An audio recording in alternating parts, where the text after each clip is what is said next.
Bidong Island is an island about 15 km off the coast of Merang in the northeast of Terengganu. About 50 years ago, it used to be a refugee camp for people running away from a war on your homelands. And they just took a journey by boat and sailing to nowhere. They don't know where the destination are, and somehow many of these boat people end up here in the shores of Terengganu, Malaysia. The uninhabited rocky island was once hosted a refugee camp for the Vietnamese boat people, a group of refugees from Vietnam that escaped via the sea between 1975 until 1991. At its peak, about 40,000 people live on the island in squalid condition, waiting to be repatriated to the third country. How the boat people end up there and how they adapt themselves as a refugee, and where did everyone go? Let's take a walk on a hot and sunny day at the beach and understand of the stories and legacies of Bidong Island.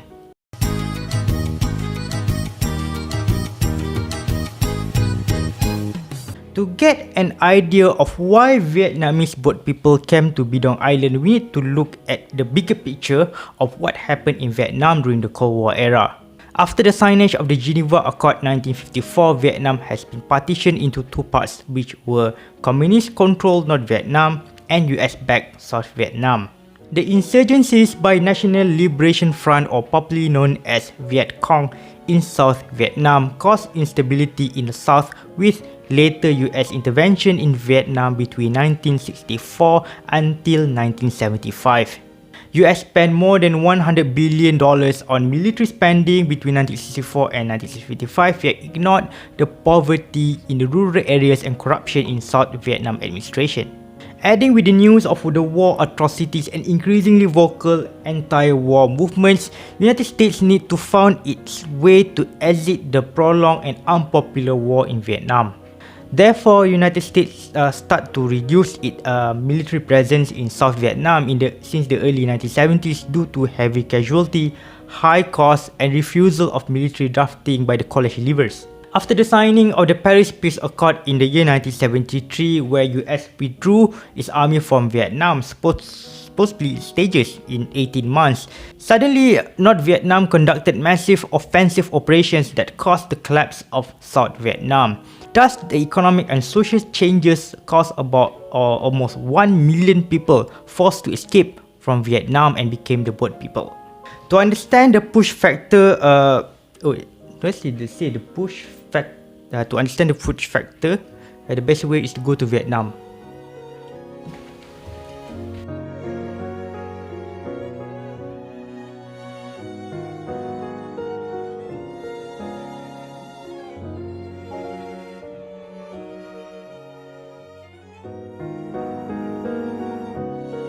When I visited Vietnam last August, there are so many motorcycles on the streets. Boats. Vietnam is a historically a maritime country with coasts and rivers connecting the cities and towns throughout the country. Historically, it is natural to use the ships and boats as a mode of transport, as the railway serving a limited destination and the roads were mostly unpaved. The year is 1975, the year where Saigon fell on the 30th of April. Before the communist takeover, there were evacuation operations of American personnel and their close relatives. For the rest of the people, flight tickets were sold out, ships were full, and people who fled sold everything to afford the escape. Communist takeover of South Vietnam sparked the first wave of refugees from Vietnam to the third country.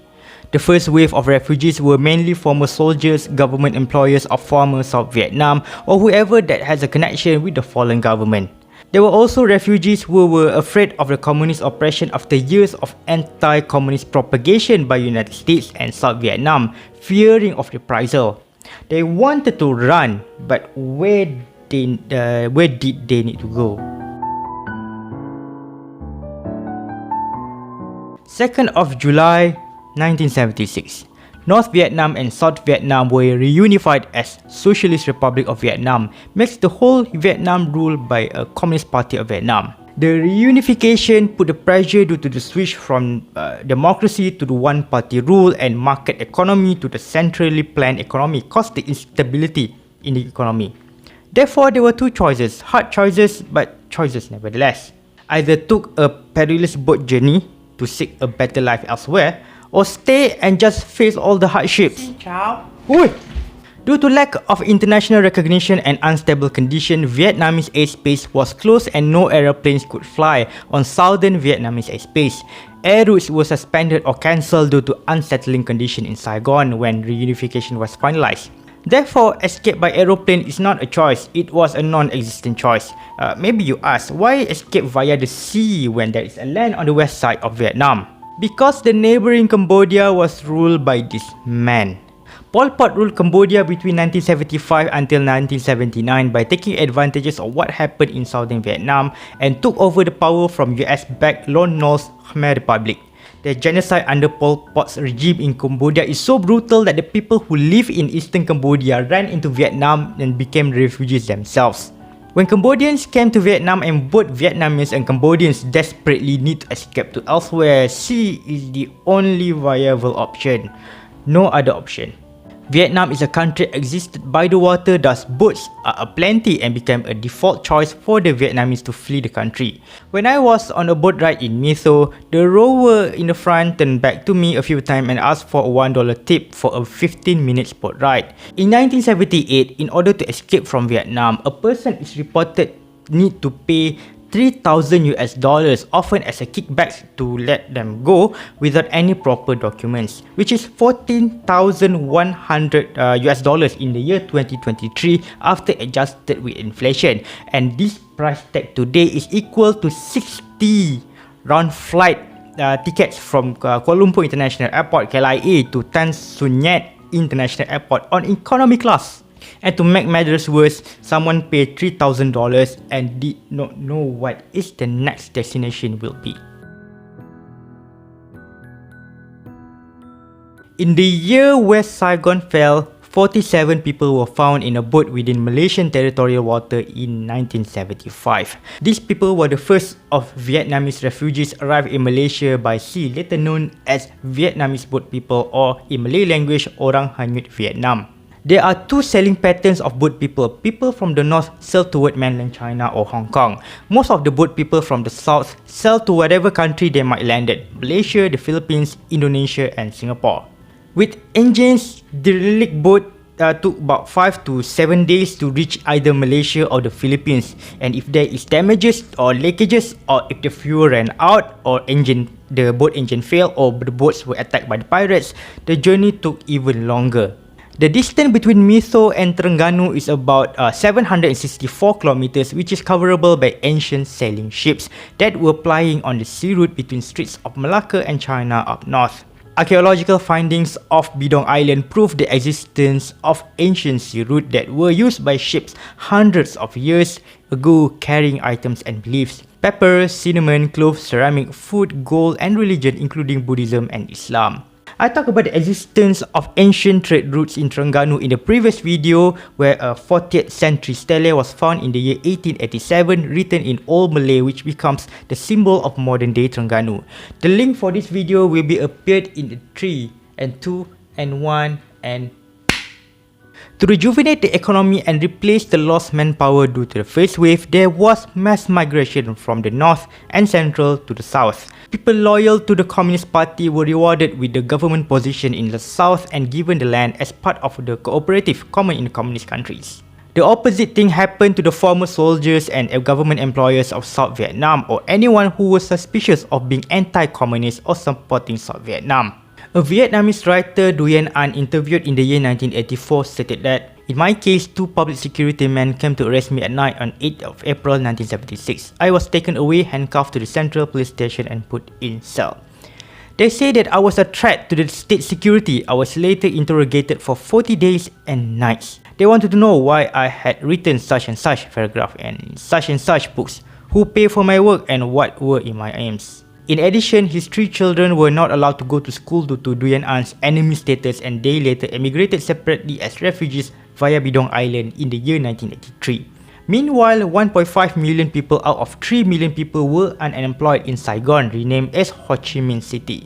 To reduce the unemployment and improve the food production in socialist style, Communist Party introduced new economic zones to resettle unemployed urban dwellers to more productive work in agriculture. In order to encourage people to move to the new economic zones, private properties were confiscated and the homeless people were moved to the new economic zones since there were nowhere to go. Years of war caused both North and South to import the rice despite that Vietnam has fertile land suitable for rice farming. Therefore, new economic zones were open to combat two things at once: job shortages and food shortages. New economic zones were a disaster due to relocated urban people want to return to the city due to lack of skills and morale to work in the farm. Furthermore, newly opened land caused 900,000 hectares of forest were disturbed, causing flood, soil erosion and landslides. When Vietnam invaded Cambodia in the year 1979 to overthrow the Pol Pot's regime, China's People Liberation Army or PLA invaded northern Vietnam as a response to the invasion. As a result, Vietnamese Chinese were targeted as the enemy of the people. The business was confiscated, international trade was monopolized by the state, and Vietnamese Chinese sold everything they had and became the boat people themselves. Therefore, the post-war hardship sparked another wave of boat people, which is the second wave. The second wave were the people who were displaced by the new economic policy, Vietnamese Chinese, Cambodian and the minorities such as Cham. Unlike the earlier boat people who were skilled workers and entrepreneurs which increased the chance of getting repatriated, second wave boat people were mostly unskilled people which were private citizens in southern Vietnam. Due to lack of connection with the US Army or South Vietnam government, the repatriation process was slow. The incoming boat people to Malaysia were so many that a news report that a minister suggested the refugees, the boat people should be shot on sight. Who is the minister? However, in the later interviews, Tun Dr. Mahathir Mohamed stated that the media was misreported. His quote, shoot on sight, and the actual word are shoot on sight. Shoot on sight, shoot on sight, shoot away. Increasing number of boat people that came into Malaysian territorial waters shifted the public opinion of the refugees from sympathy to resentment. The official Terengganu State Museum Board website on Bidong Island wrote that sovereignty of Malaysia was encroached by the massive number of boat people, causing the locals to be shunned in their own homeland. In international relations, the situation is also known as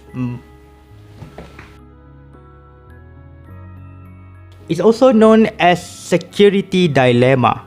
Security dilemma is a situation where a country need to help itself in preserving its sovereignty. A state or the people of a state seeking security away from an insecurity of its own state is an insecurity to the other states. Realism theory. Mass number of refugees will threaten the sovereignty of a state due to changing demographics, financial burden, security issues and social issues. Therefore, not all countries in the world are open to refugees except specific groups that might be able to assimilate into the state. There are three reasons why Vietnamese boat people were not allowed to land on mainland Malaysia. Reason number 1, fear of demographic change. Demographic shift could imbalance the stability of Malaysia, especially to the majority Malays and Bumiputra of Sabah and Sarawak. Terengganu, where Bidong Island is located, has more than 95% Malay population in the latest census of 2020. Accepting non-Malay refugees onto the East Coast will cause domestic instability.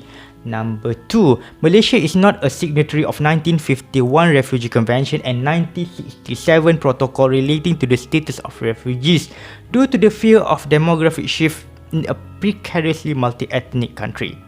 And number 3, security. It is easier to control and process the boat people in one single area where they were shielded from the rest of the country.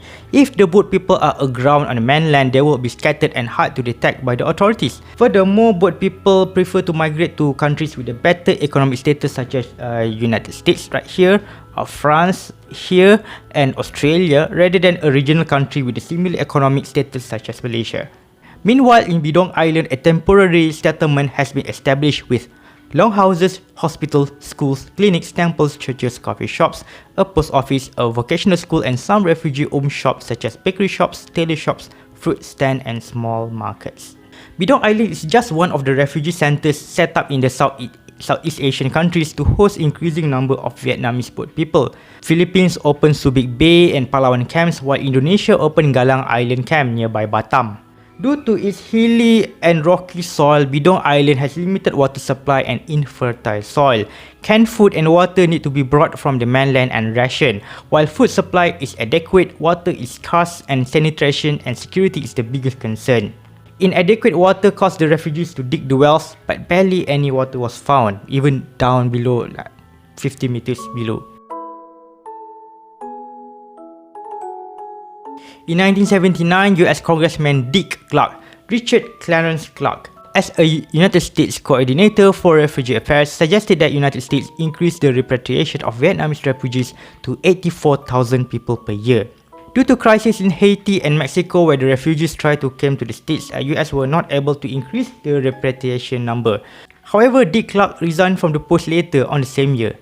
Despite all odds, United States did not let Malaysia alone on the refugee crisis when 26,754 people were repatriated to United States in the year 1979 alone. However, most of the refugees left were unskilled workers who only understand Vietnamese language.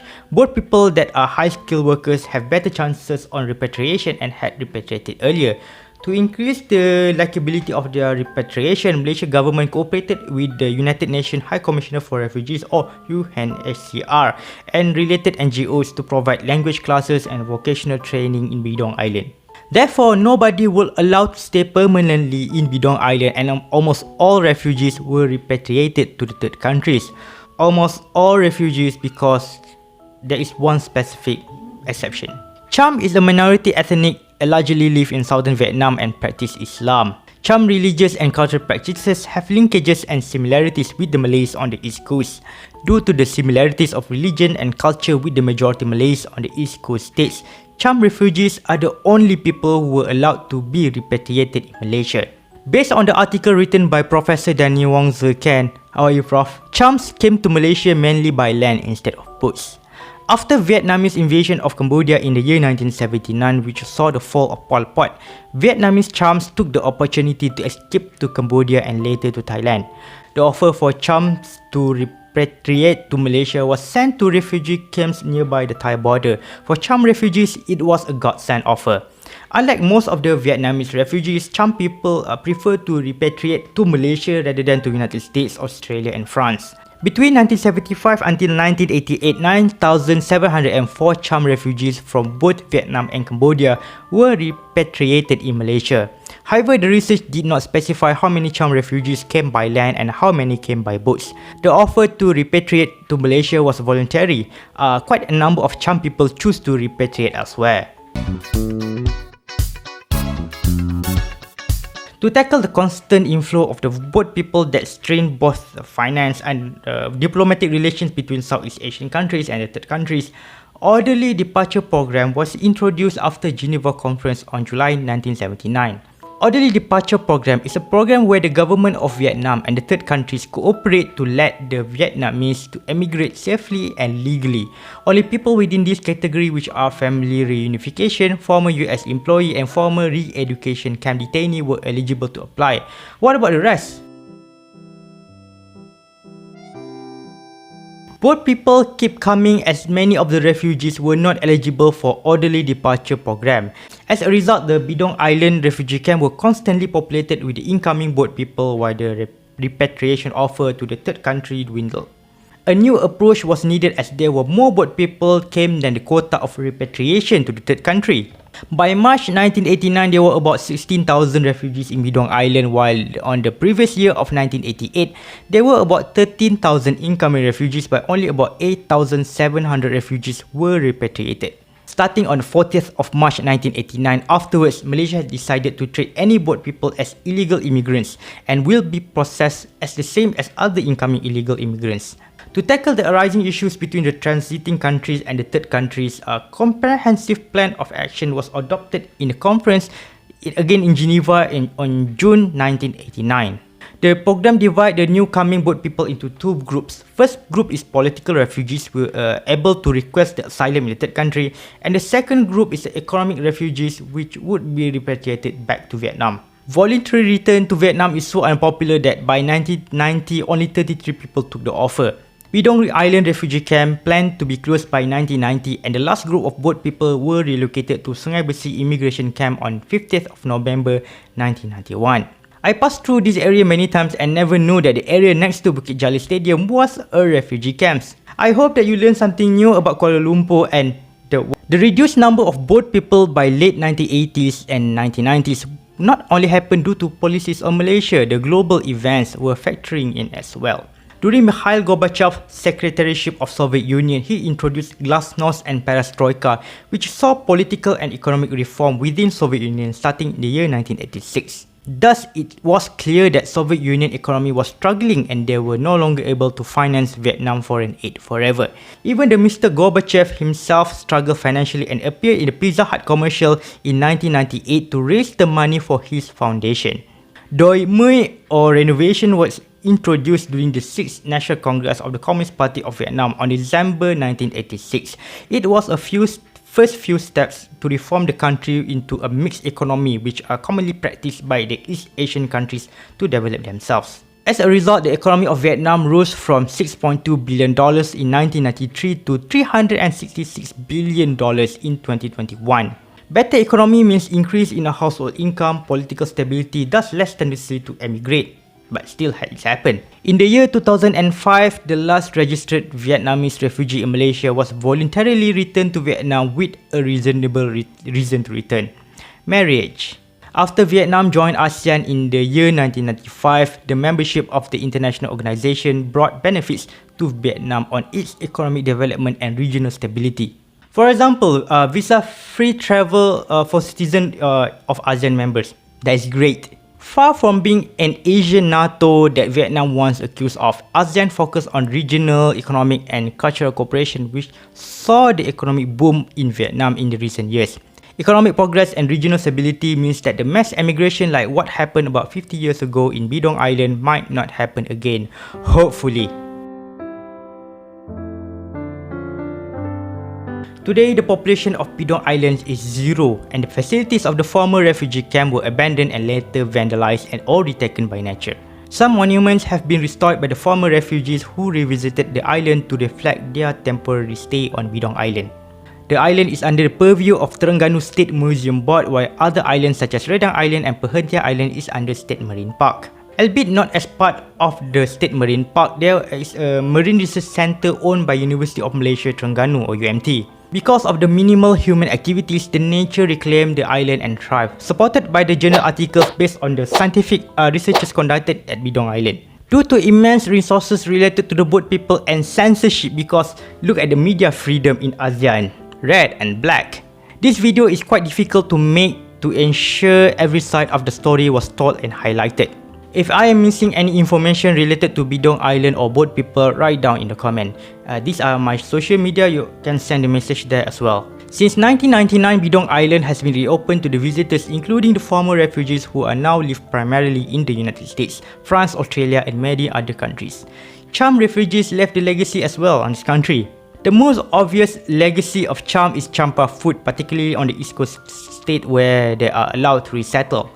Mi celup is Champa style noodle with beef soup and beef slices. If you think that it looks and tastes similar like Vietnamese pho, you might be correct.